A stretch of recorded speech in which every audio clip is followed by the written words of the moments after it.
Y los pasos al acto que comentaba antes eran pasos al acto suicidas, que hay muchos en los pacientes psicóticos, o pasos al acto agresivos hacia otras personas, ¿no?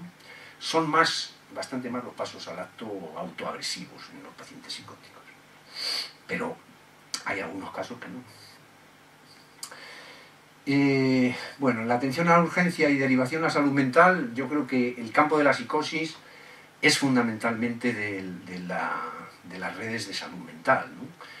Y desde primaria y desde otros servicios, yo creo que tenéis que tener claro que ante un paciente psicótico, yo creo que lo tenéis, siempre tenemos eso en la cabeza, ¿no? Que ante un paciente psicótico hay que derivar a salud mental. Aunque sea muy importante también luego el apoyo y la contención que se hace desde primaria, ¿no? Al paciente psicótico. Y de hecho hay pacientes estabilizados, psicóticos crónicos, que a veces los vemos que han pasado 10, 15 años y han estado mantenidos desde los especialistas de primaria, ¿no? Entonces, en cuanto al tratamiento farmacológico, yo no quiero comentar mucho ahí. Bueno, habríamos... el tratamiento farmacológico de la urgencia psicótica es tener en cuenta los signos de alerta que hemos estado hablando antes, de toda esta entrada en la psicosis, de los signos de la perplejidad, la dificultad del contacto, los atisbos de delirio, de alucinaciones y todo eso para derivarlo. La derivación se puede hacer urgente o preferentemente a la salud mental. En cualquier caso, siempre de una de estas dos modalidades para no dar mucho plazo a que se pierda el paciente, ¿no? Con lo cual, en una semana prácticamente se le vemos nosotros. Simplemente como orientación para usar en la consulta, se puede dar una olanzapina o una quetiapina de 10 miligramos o quetiapina de 100 miligramos, si el paciente lo acepta. Y si precisa sedación y contención, lo clásico de una ampolla de haloperidol con un diazepam puede ser suficiente como para, si es obligatoria la sedación, y si no, lo importante es derivarle hacia salud mental, ¿no? Y bueno, no voy a enrollarme con todas las otras actividades que se pueden hacer terapéuticas, porque ese es un campo inmenso donde tendríamos para hablar durante bastante tiempo el tema de la rehabilitación psicosocial del paciente crónico y el tema de las diferentes terapias. No voy a... Y las intervenciones comunitarias, me parece que Martín estuviste hablando tú el otro día, ¿no? De las intervenciones comunitarias. Hombre, eso es un campo donde es uno de los campos de expansión de lo que es los cuidados y el tratamiento de los trastornos psicóticos, ¿no? Las intervenciones comunitarias, que tienen sobre todo un objetivo fundamental, y es conseguir que los pacientes no se nos pierdan y se nos queden en sus casas, sino que estén decentemente tratados, es decir, que no estén olvidados, ¿no? Entonces las intervenciones comunitarias tienen dos funciones, parte de lo que contabas el otro día, pero una es mantener el contacto con el paciente, es decir, que no se pierda, y otras son las intervenciones agudas, de facilitar el que sean intervenciones pues que puedan ir gente que está con más experiencia en salud mental, si hay que hacer intervenciones agudas, ¿no? Esas son las... Otra cosa es el tratamiento. Ahí vuelvo a Colina un poco para comentar que en el último libro que sacaba, que era sobre la locura, él decía que la función fundamental de la psiquiatría no es tanto curar, sino que es una tarea más bien emancipadora de los enfermos mentales o de los locos, ¿no? Quiere decir, lograr restituirles un sitio en la sociedad y darles una dignidad más allá de la categoría de enfermos, ¿no? Porque el tema de la cuestión el tema de... Bueno, cuestiones abiertas para plantear serían estas.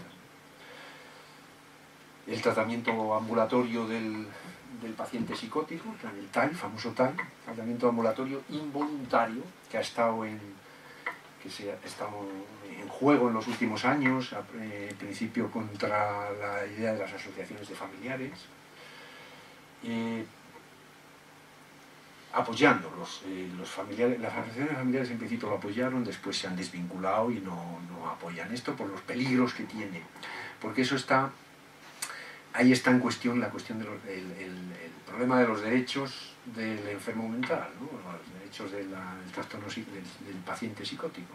Quiere decir, a veces nos empeñamos en tratar algo que a veces hay que respetar, si no le produce, si no es muy dañino para el paciente y no es dañino para la sociedad. Quiere decir, hasta dónde, la cuestión ahí es buscar el equilibrio donde no nos desentendamos de la realidad del paciente, pero tratemos de preservar y de respetar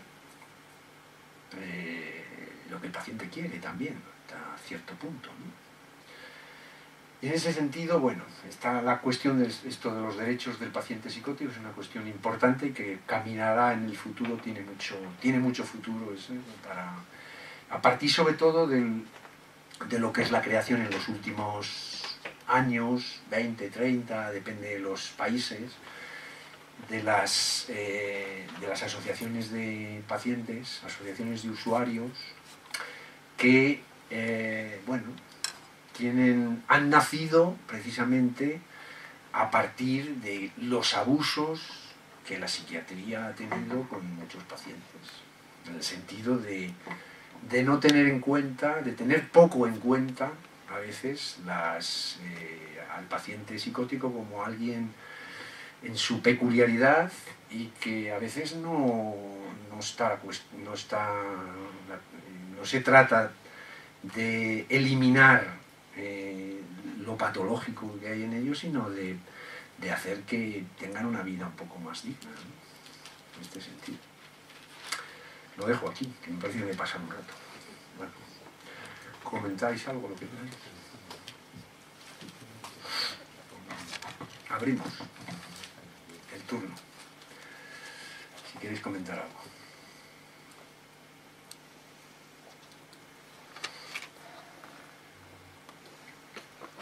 Venga, animados. ¿Se os ha planteado alguna pregunta? ¿No estáis de acuerdo con algo, seguro, de lo que he dicho?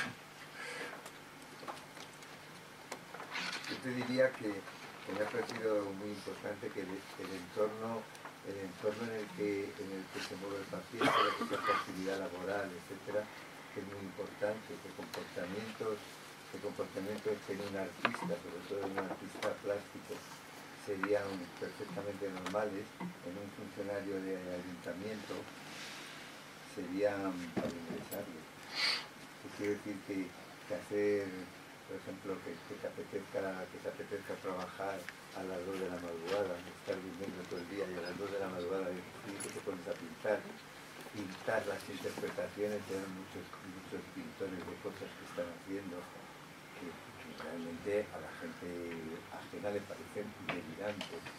Lo que quiere expresar con eso, en fin, el mundo en el que se vive, eso, lo hace un funcionario del catastro que llega y quiere abrir la ventanilla a las 2 de la mañana, hace interpretaciones, cree que los impresos no responden a lo que deberían hacer y él hace sus propios impresos y tal. Que no sé qué eso, que creo que es muy interesante. Sí, ¿no? La tolerancia respecto al síntoma, en definitiva, ¿no? Dependiendo de los contextos. Hombre, muchas veces, eso es una experiencia que tenemos, yo creo, desde las urgencias, que muchas veces los ingresos no tienen que ver tanto con la severidad y la gravedad psicopatológica que haya, sino con la tolerabilidad a ciertas conductas y a ciertos síntomas que hay en los entornos diferentes, familiares o sociales, ¿no? En ese sentido yo creo que tendríamos que ir hacia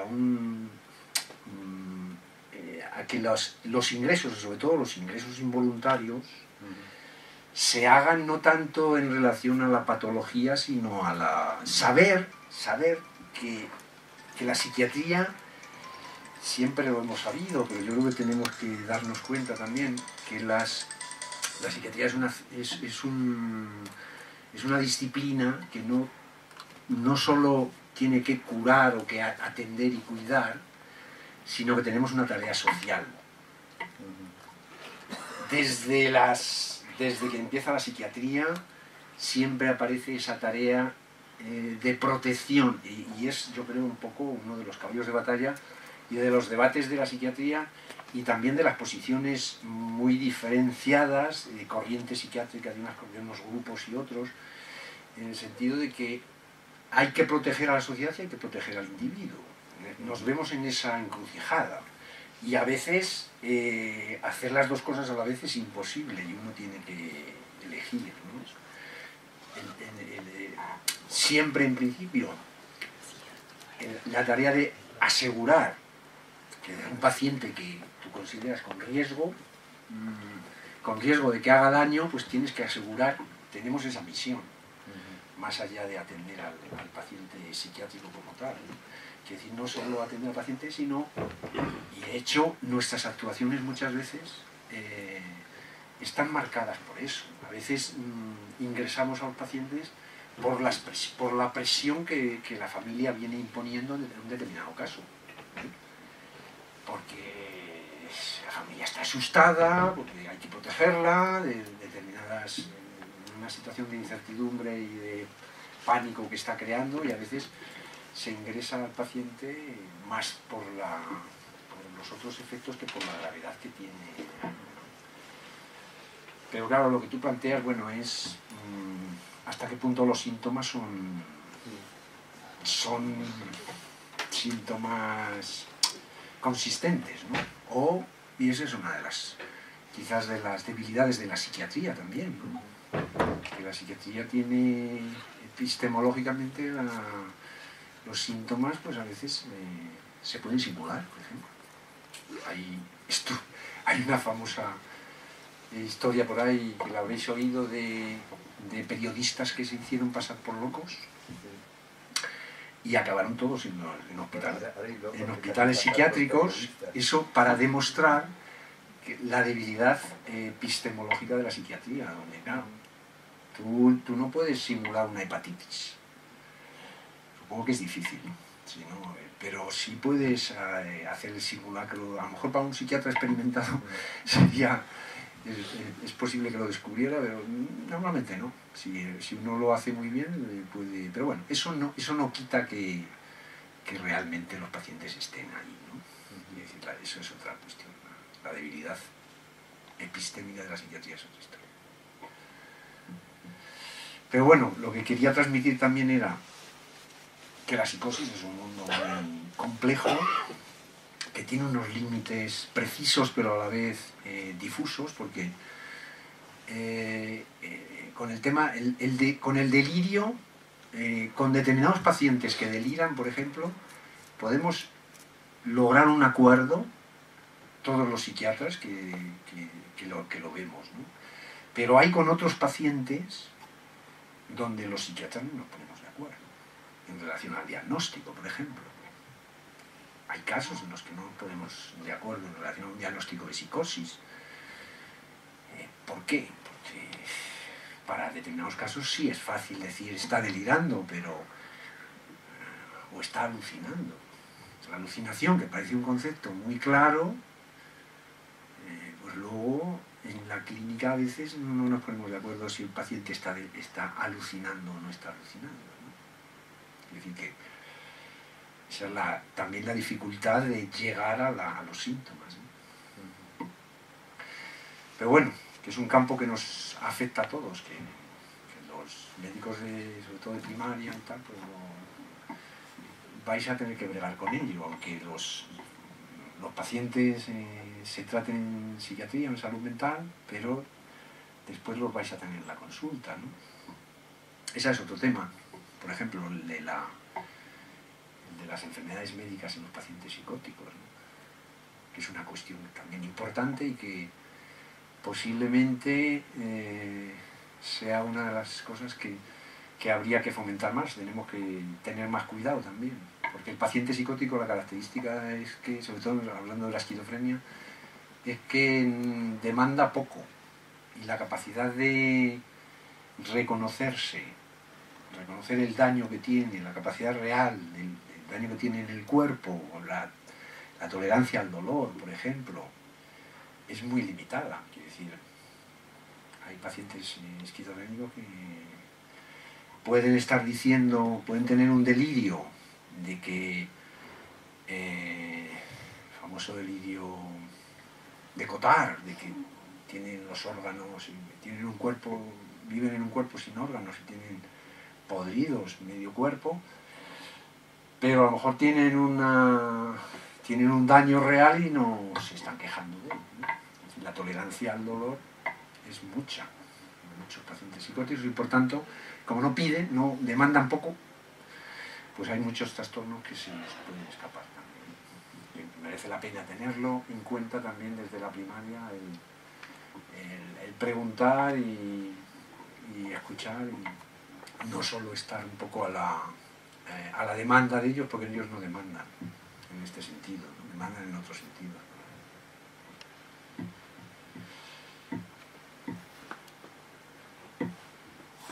Bueno, pues lo dejamos aquí, ¿no? Gracias.